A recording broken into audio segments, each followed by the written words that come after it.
I think 2017 sort of started the crypto bull run and also created sort of brand awareness that everybody in the world were talking about cryptocurrencies, and suddenly everybody everywhere knows what Bitcoin and cryptocurrency is, which I think is very, very interesting.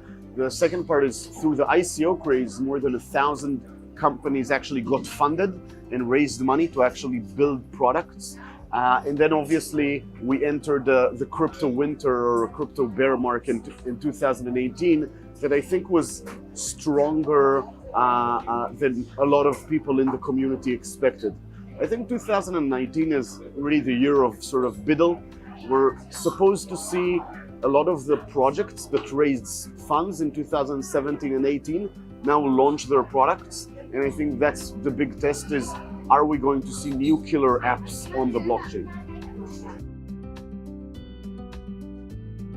I think security tokens value is potentially the ease of use of issuing these securities versus regular IPO market, and then potentially looking at a market where there are a lot more companies who can actually raise funds in a regulated manner.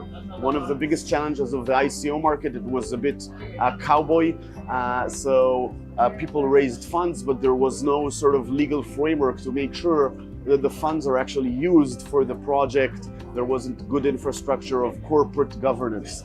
STOs, on the other hand, are securities. They have corporate governance, they have regulation.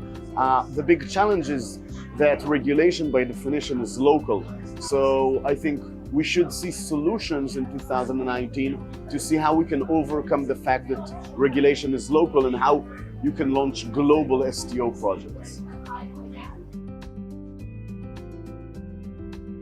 I think, again, the concept of ICOs was a bit about utility tokens versus STOs, which are ownership of shares.